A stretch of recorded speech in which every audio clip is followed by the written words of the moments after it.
Bon les gars, bonjour à tous et bienvenue, c'est Kevin. Et aujourd'hui on se retrouve pour l'avant-match qui aura lieu demain entre Brest et l'Olympique de Marseille. Comment est-ce qu'on se sent aujourd'hui en tant que supporter marseillais?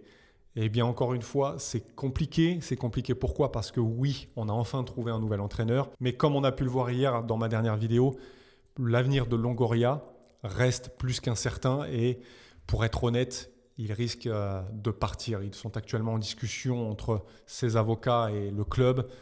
Ça va finir par un départ. Et ça, c'est pas non plus ce que je dirais être une bonne nouvelle. On s'y intéressera un peu plus tard. Aujourd'hui, on va essayer de s'intéresser plutôt au football, à l'Olympique de Marseille et à ce qui nous attend demain. On va aller voir un petit peu ce que nous dit cette équipe brestoise, qu'est-ce qu'elle vaut, de qui se méfier. On va commencer la vidéo, les gars, avec le retour d'Abid Bey en tant qu'entraîneur officiel. Hier, c'était un accord de principe qu'il y avait entre le joueur et le club. Là, on peut voir que ça y est, c'est officiel et il sera présent donc sur le banc de l'Olympique de Marseille vendredi soir face à Brest. Le club phocéen a confirmé mercredi soir la signature de l'ancien coach du Stade Rennais qui succède à Roberto De Zerbi sur le banc. Avant même de continuer ça, j'ai déjà vu passer dans les commentaires des supporters disant « Bey démission ». Ouais, ça y est, on est mort. Les gars, il faut qu'on arrête ça à Marseille. On a trop cette habitude de faire d'actualité en fait un dramatisme, mais à l'état pur. Ok, Bey, on aurait peut-être tous voulu un entraîneur du nom d'Alonso, etc. Mais je l'avais déjà dit, je le redis, au vu de la situation actuelle du club, ça n'était pas possible, les gars. Donc aujourd'hui, c'est Bey qui est l'entraîneur de l'Olympique de Marseille. Respectons Bey pour le travail qu'il a déjà effectué auparavant, même s'il n'a pas une grande carrière, au Red Star et à Rennes. N'oublions pas qu'il a sauvé Rennes de la relégation l'an dernier. Et surtout, laissons-lui sa chance. Comment vous voulez qu'on mette un entraîneur dans les bonnes conditions si déjà, nous-mêmes en tant que supporters, on n'est pas derrière lui? Imaginez, le gars, il n'est même pas encore arrivé, que ça y est, lui-même peut lire « Ouais, non, pas toi, pas lui, c'est la catastrophe, etc. » Arrêtons avec ça, les gars, s'il vous plaît. Laissons-lui sa chance. Laissons-lui sa chance. Ok?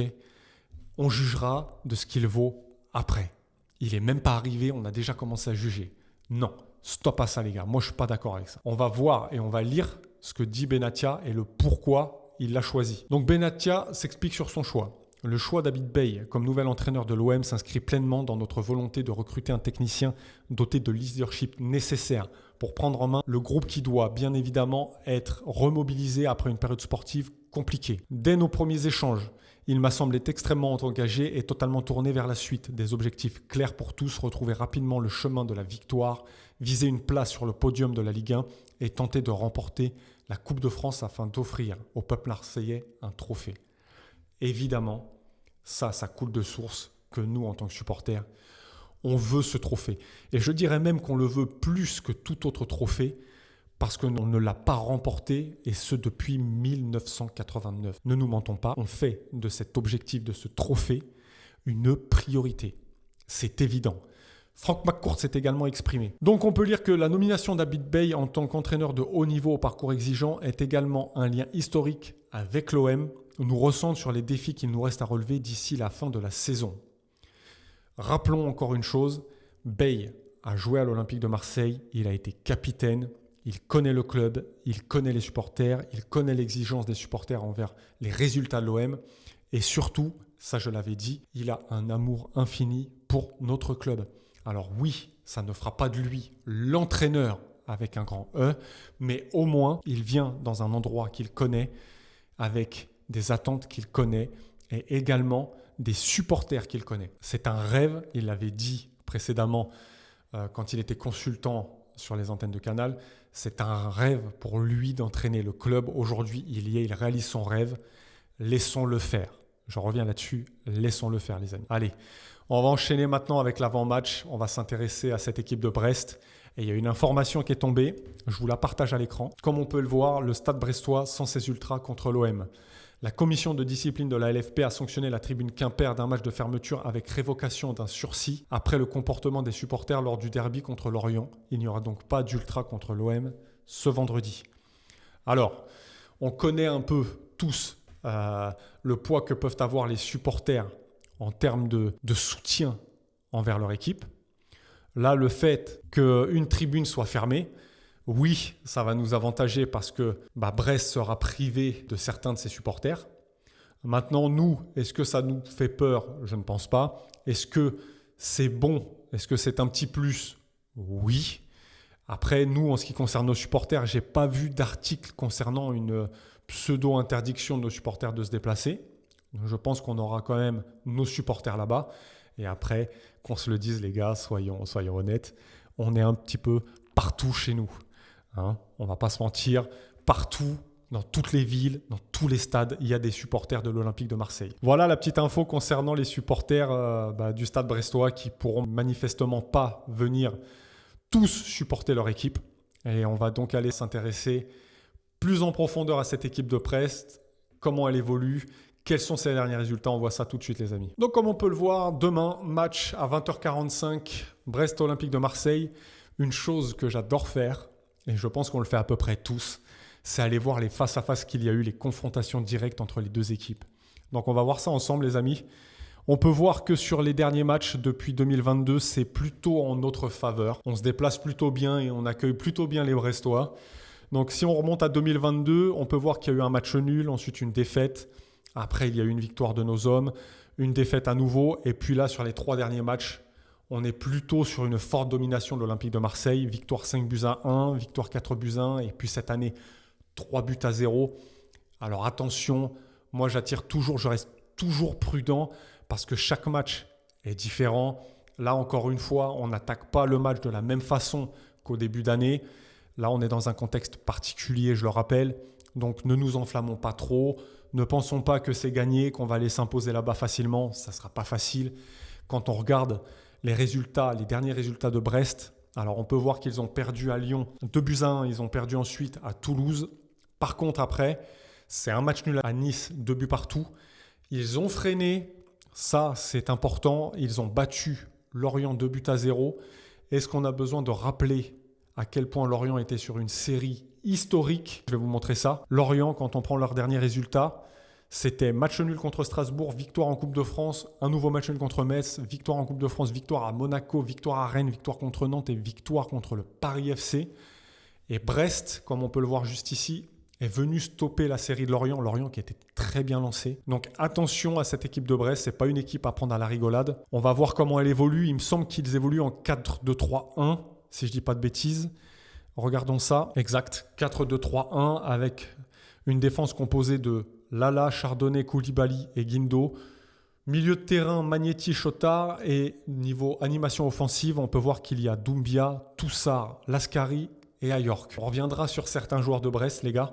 On va regarder un petit peu sur les autres matchs si c'est toujours la même composition d'équipe. Contre Lorient, c'était également un 4-2-3-1. Et contre Lille, le dernier match, c'était un 4-2-3-1 aussi.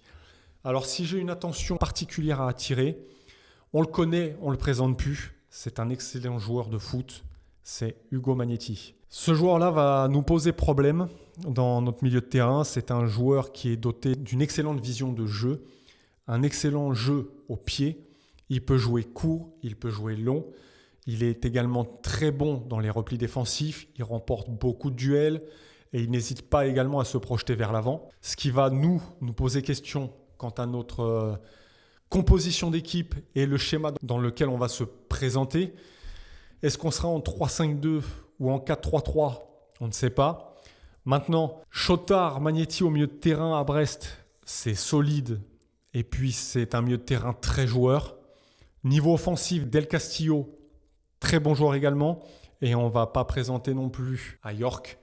À York, là où moi, ça va me poser problème, c'est sur son jeu de tête. Il fait 1m97, il est proche des 2 mètres. Il remporte la quasi-majeure partie de ses duels aériens. Il est excellent dans le jeu en pivot. Nous, on sait que niveau aérien, on a plutôt du mal dans ce système de jeu-là. Il risque de nous poser des problèmes. Si on part sur le principe qu'on a la possession du ballon, qu'on se projette vers l'avant et qu'eux relancent avec des ballons longs, sur le jeu en pivot, York va nous poser très clairement des problèmes et ne parlons même pas des coups de pied arrêtés. Coup franc, corner, attention. Il dépasse tout le monde. Il saute haut. Il gagnera ses duels aériens face à nous. Nous, en plus, on n'a pas non plus des top joueurs niveau jeu de tête. Donc attention à York. Et milieu de terrain, attention à Magnetti et Shota. Del Castillo également. Mais le milieu de terrain, moi, j'ai envie de pointer du doigt Magnetti. Très généralement, quand on joue contre eux, c'est un joueur qui sort du lot. Qui sort du lot par son jeu au pied, qui sort du lot également par sa vision du jeu. Point clé pour moi, milieu de terrain, c'est Magnetti. Devant, attention à York. C'est là-dessus que se portera mon attention sur ces deux joueurs-là. Ensuite, on peut voir au classement que Brest est 12e. C'est une équipe de milieu de tableau. Généralement, c'est là où ils se présentent, entre la 12e et la 10e place. Hormis, on les a connus il y a 3-4 ans de ça, je crois, où ils avaient fait une saison assez exceptionnelle. Ils avaient fini 3e et généralement, leur place, c'est plus entre la 9e et la 13e place. Là, ils sont 12e, ils ont 27 points. Nous, on va s'intéresser plus particulièrement à Marseille. Donc, on peut voir que nous, c'est 4e avec 40 points. Quand on regarde le classement, les gars, c'est tendu. C'est tendu. On peut voir que Lyon a 5 points d'avance. Donc, autant dire que nous, on n'a pas le droit à l'erreur si on veut aller chercher cette 3e place. On peut voir également que si on imagine le scénario catastrophe, une défaite, Lyon prendrait 8 points d'avance en cas de victoire.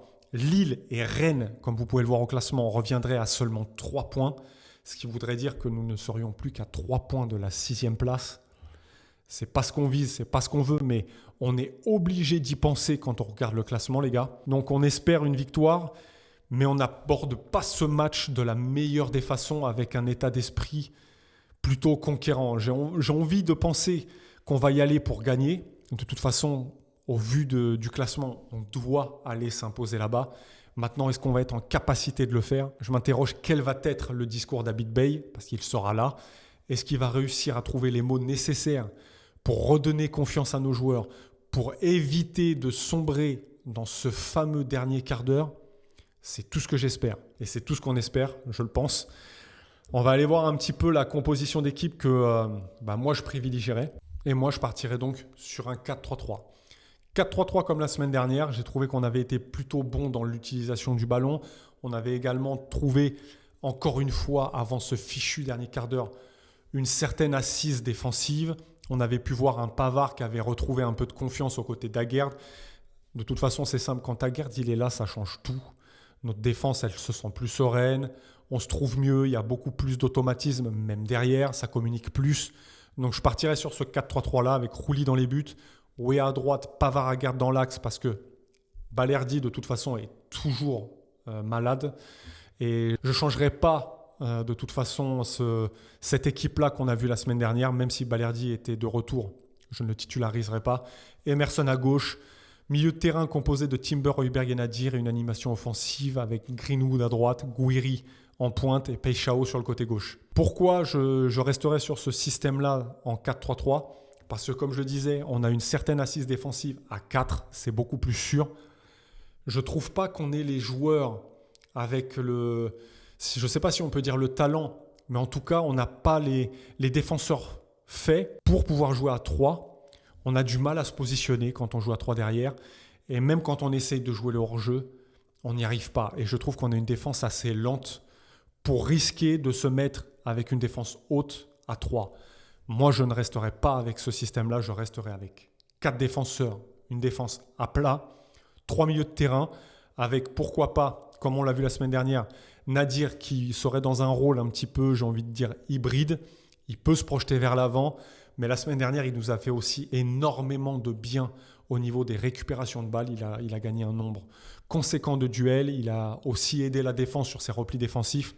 Voilà pourquoi je partirais sur ce milieu de terrain à 3 en soutien de notre défense, parce qu'en ce moment, cette défense-là, elle souffre. Et devant, je partirais avec Greenwood, Gouiri et Peixao. J'ai hésité à mettre Aubameyang sur le côté gauche comme la semaine dernière. C'était plutôt bon. Mais j'ai envie de voir Peixao qui a été ces derniers temps beaucoup plus remplaçant que titulaire. J'ai envie de le voir revanchard. J'ai envie de voir un Peixao revanchard. Et j'ai envie de voir aussi ce qu'il peut donner. Est-ce qu'il prendra enfin des initiatives de projection et de percussion avec le ballon? C'est tout ce que j'espère. Mais j'ai envie de le voir. J'ai envie de voir ce qu'il peut donner. Et est-ce que Bey le titularisera? On verra. On verra. Est-ce que Bey se tiendra à son 3-5-2? parce que c'est sa formation préférentielle. Je ne sais pas, je ne l'espère pas. Maintenant, c'est lui le coach, c'est lui qui décidera. Il prendra sûrement peut-être conseil auprès d'Abardonado et peut-être que lui-même aura constaté sur les matchs précédents que le 3-5-2, la défense à 3 ne fonctionne pas. On verra ça demain, ça sera la grande surprise. J'ai hâte de voir ce qu'il nous réserve. En tout cas, voilà comment je me présenterai de mon côté. Je pense qu'on a fait un petit peu le tour, les amis, sur les dangers que peuvent nous apporter ce stade brestois, les conséquences au classement en cas de victoire et de défaite, surtout de défaite. Maintenant, comment on va aborder ce match ? C'est le point d'interrogation. Est-ce que Bay trouvera les mots ? C'est aussi un point d'interrogation. On va tous être devant notre écran demain pour soutenir cette équipe, soutenir ce nouveau coach. N'oublions pas, soutenons le coach, les gars. Ne soyons pas dans la négativité, il faut qu'on soit derrière lui. On a besoin de ça, on a besoin d'être tous unis ensemble en ce moment, que ça soit joueurs, entraîneurs. Le club a besoin de retrouver une solidité, que ça soit sur le jeu, sur le terrain et même au niveau joueurs, entraîneurs, supporters. On a besoin de se réunifier et de reprendre une marche en avant. Donc voilà, c'est tout ce que j'avais à dire, les amis. N'hésitez pas à réagir dans les commentaires, à me dire ce que vous pensez un petit peu de tout ça, ce que vous pensez également que va nous proposer Bay. En tout cas, nous, on se retrouvera pour une prochaine vidéo demain, sûrement pour l'après-match. On tentera de faire l'après-match à chaud. Peut-être aujourd'hui, si une mauvaise nouvelle venait à venir concernant Longoria. Je ne l'espère pas, mais en tout cas, c'est ce vers quoi on se dirige. D'ici là, portez-vous bien, les amis. Force à tous ceux qui travaillent. N'oublions pas, restons ensemble. Et surtout, allez l'OM.